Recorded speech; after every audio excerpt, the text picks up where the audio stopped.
तो स्टूडेंट्स हम पढ़ रहे हैं चैप्टर साउंड। तो हम इस चैप्टर के टेक्स्ट क्वेश्चंस कर रहे हैं। आज हम फिर से देखेंगे और 3 क्वेश्चन इसमें। तो क्वेश्चन हमें कह रहा है distinguish between loudness and intensity of sound. तो लाउडनेस या इंटेंसिटी दोनों जो होती है वो किस पे डिपेंड करती है? एम्पलीट्यूड ऑफ साउंड पे, यानी कि साउंड का कितना एम्पलीट्यूड होगा, ये लाउडनेस और इंटेंसिटी इसी पे डिपेंड करती है। लेकिन लाउडनेस क्या होती है? ये एक फिजियोलॉजिकल रिस्पॉन्स होता है हमारे ईयर्स का एक पर्टिकुलर फ्रीक्वेंसी के लिए, यानी कि हमारे जो ईयर्स होते हैं वो होते हैं ज़्यादा सेंसिटिव कुछ साउंड्स के लिए और कुछ के लिए क्या होते हैं, कम। लेकिन इंटेंसिटी जो होती है वो होती है amount of sound energy passing पर सेकंड पर यूनिट एरिया। ये एरिया है, ठीक है। तो इसके थ्रू पर सेकंड कितनी साउंड एनर्जी पास होती है उसे हम कहते हैं इंटेंसिटी। तो ये प्रोपोर्शनल है स्क्वायर ऑफ एम्पलीट्यूड के।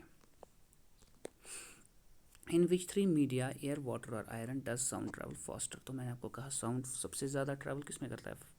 सॉलिड्स में, ठीक है। तो सॉलिड्स में साउंड फास्टर करता है। तो इसमें सॉलिड्स कौन है? इसमें सॉलिड है आयरन, ठीक है। और कम, सबसे कम किस में करेगा? एयर में, ठीक है, गैस। तो sound travels faster in iron and slowest in air. अब क्वेश्चन है echo is heard in 3 second. तो टाइम हमें देकर है 3 second. What is the distance of reflecting surface from source given that speed of sound is 342? तो हमें क्या निकालनी है? डिस्टेंस ऑफ रिफ्लेक्टिंग सरफेस, यानी कि जहाँ से ये इको वापस आ रहा है। ये एक स्पेस है रिफ्लेक्टिंग, ठीक है। यहाँ से कोई बात कर रहा है, कोई साउंड प्रोड्यूस हो रहा है, ये यहाँ गया फिर वापस आया, यानी कि इको आपने 3 सेकंड के बाद हेयर किया है, यहाँ से लेकर यहाँ तक, ठीक है। 3 सेकंड है टोटल में। तो हमें डिस्टेंस किसके बराबर होती है? Speed into time.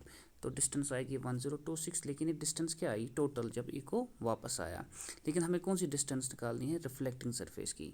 तो एक गिवन टाइम इंटरवल में क्या sound must travel at distance which is twice the distance of reflecting surface and source.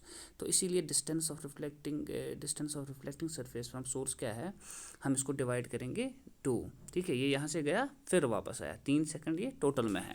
तो हम इसको डिवाइड करेंगे 2, तो आंसर हमें आएगा 513 मीटर। तो ये मैं आपको भी सेंड कर रहा हूँ, अच्छे से पढ़ना।